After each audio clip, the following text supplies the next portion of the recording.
ചരിത്രം എപ്പോഴും ആവർത്തിക്കുമെന്ന് കേട്ടിട്ടില്ലേ? പക്ഷെ നൂറ്റാണ്ടുകൾക്ക് ശേഷവും ഗ്രഹങ്ങൾ മാറിയിട്ടും ഒരേ കാര്യങ്ങൾ ഒരേപോലെ തന്നെ സംഭവിച്ചാലോ? ഒരു സാമ്രാജ്യം കെട്ടിപ്പടുത്തുന്നതിന്റെ നിയമങ്ങൾ ഭൂതകാലത്തും ഭാവിയിലും ഒന്നുതന്നെയാണെന്ന് പറയുന്ന ഒരു ടൈം ട്രാവലറുടെ രഹസ്യ ലോകിലേക്കാണ് നമ്മളിന്നിറങ്ങിച്ചെല്ലുന്നത്. അപ്പോൾ നമുക്ക് തുടങ്ങാം. കഥ തുടങ്ങുകയാണ്.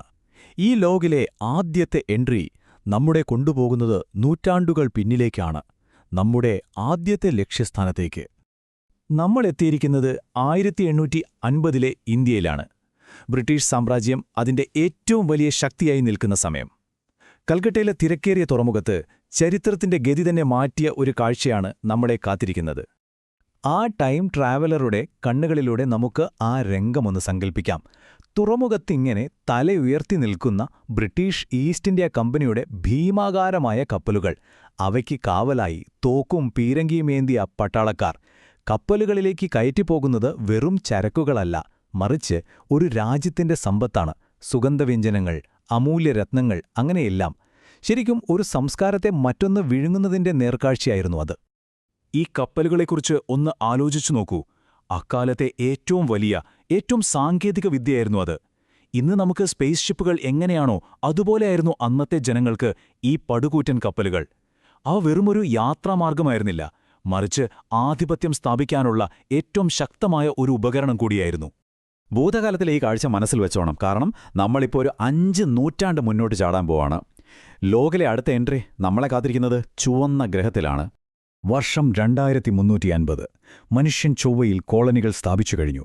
നമ്മുടെ ടൈം ട്രാവലർ ഇപ്പോൾ നിൽക്കുന്നത് ഒരു വലിയ ഖനന നഗരത്തിലാണ്.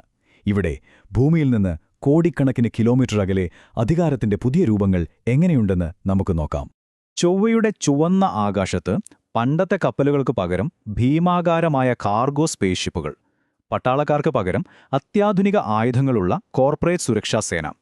ഒരു കാലത്ത് ഇന്ത്യയിൽ നിന്ന് സ്വർണവും സുഗന്ധവ്യഞ്ജനങ്ങളും കടത്തിയതുപോലെ ഇന്ന് ചൊവ്വയിൽ നിന്ന് ഊർജാവശ്യങ്ങൾക്കുള്ള വിലയേറിയ ഐസോടോപ്പുകൾ ഭൂമിയിലേക്ക് അയക്കുന്നു.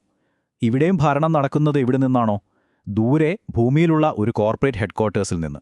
കാഴ്ചകൾ മാറിയെങ്കിലും കഥയ്ക്ക് വലിയ മാറ്റമൊന്നുമില്ല അല്ലേ? ഇതാണ് ആ വലിയ തിരിച്ചറിവ്. രൂപത്തിലും ഭാവത്തിലും മാറ്റങ്ങൾ വന്നിട്ടുണ്ടാകാം, പക്ഷേ ലക്ഷ്യം ഒന്നു തന്നെ.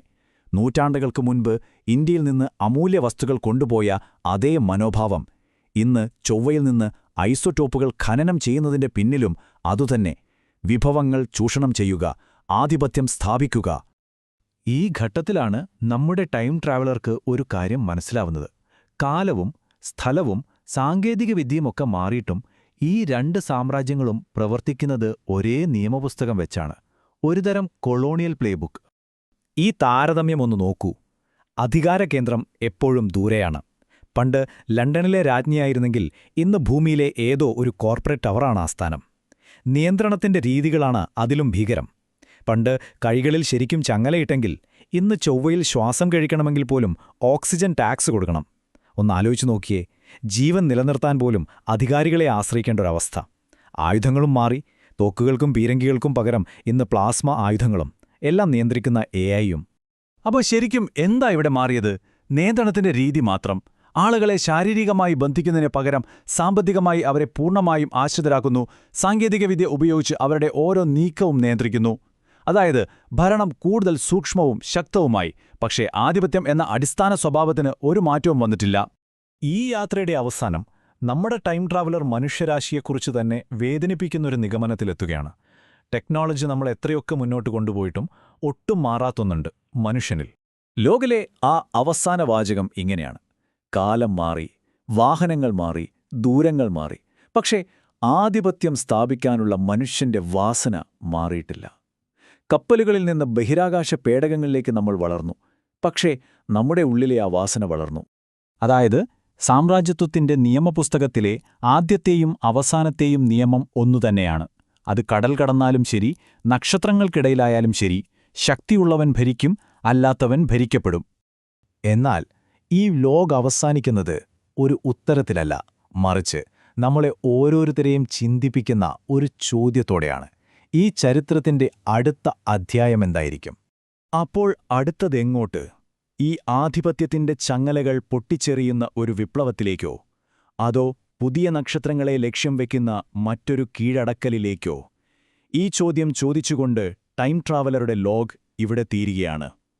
ഒരുപക്ഷേ അടുത്ത താൾ എഴുതേണ്ടത് നമ്മളായിരിക്കാം.